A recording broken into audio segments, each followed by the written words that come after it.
Hey there. So, do you find yourself getting a little overwhelmed when it comes to planning out your indoor seed starting?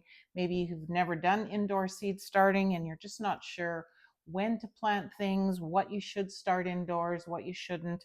Well, in this video, I'm going to give you a quick review of my garden planning system using a simple calendar.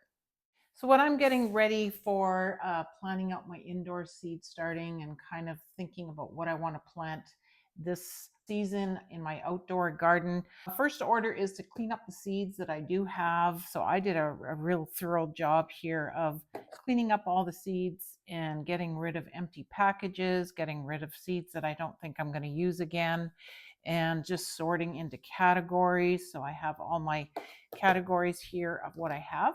And I can see that I have a lot of seeds, so I probably don't need to order more or buy any more. But I do recommend, going through a seed catalog just to kind of get ideas. If you haven't done any seed starting before, then these will give you some good descriptions of what seeds to start indoors, how soon before your last frost that you should start them, and ones that you could probably just direct sow into the garden in the spring or early summer. So that's a good way to kind of plan out what you want and maybe make a list of seeds that will need to be started 10 to 12 weeks before your last frost. Some will say 8 to 10 weeks before last frost, and some usually say 6 to 8. So that's a good way to kind of put all of the seeds that you want to grow or start into different categories. And that's when my calendar comes into place here, because what I do is usually go to my last frost date.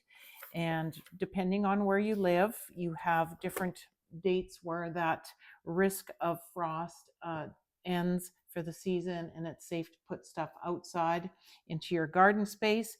So I would recommend, I'll put a link in the description box below to go into this website, type in your zip code, your postal code, and it will tell you what your growing zone is and what your last expected frost date is for where you live and first expected frost date in the fall. So once you've figured out what that is, that's when I go to my calendar and just mark off on their last frost date. And then from there, that is week number 0.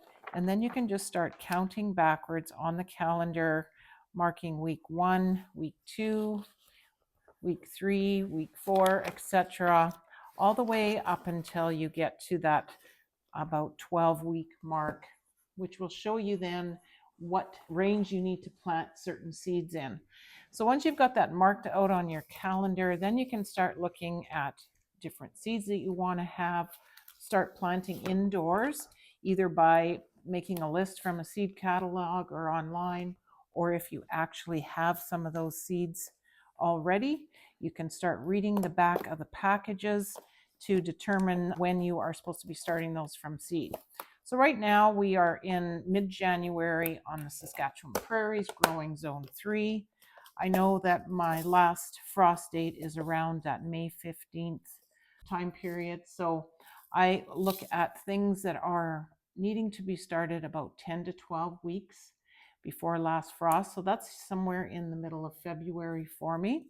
So something like onions, which is one of those slower growing things, a lot of different flowers, petunias, different herbs, slow growing herbs like oregano, thyme, those kind of things that take a long time to start indoors are usually the first things that I will be getting ready to start. So I usually just make a list based on that few different weeks range, like say the 10 to 12 week, the 8 to 10. And then from then there, I will start just marking it on my calendar when I should be starting those from seeds indoors. You can write right on your calendar if you want to, or if you don't want to mess up the calendar, just use little sticky notes. And then from there, you kind of got your plan in place.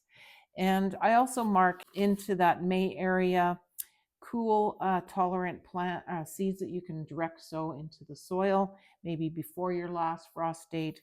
Kind of sketch that out a few weeks before, and then those more warmer type plants, delicate ones that shouldn't be direct sowed until the soil warms up more, you can mark those down and kind of plan out your planting date for all these wonderful seedlings you got going. I know there's a lot of great gardening journals out there that you can purchase. A lot of people have their own systems, and I just wanted to share mine with you.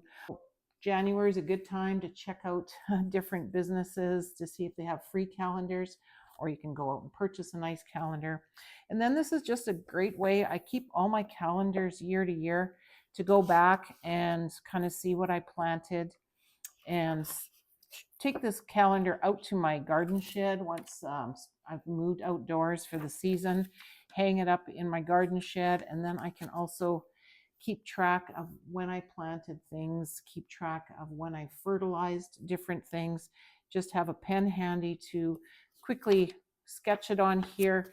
And of course, when it gets into harvest time, any issues with bugs or pests or things that happen, just scribble it somewhere on your calendar. I just find that the easiest method, because it's something that I'm always looking at, and I'm not, trying to find a journal or a book that I set down somewhere and forgot about.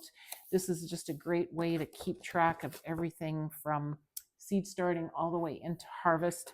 And it just tucks away into my seed box at the end of the season, and I can pull out right now in January and kind of remind myself of what I planted last year, what worked well, what didn't work well, what I don't want to, try again. So that is just something I wanted to share with you.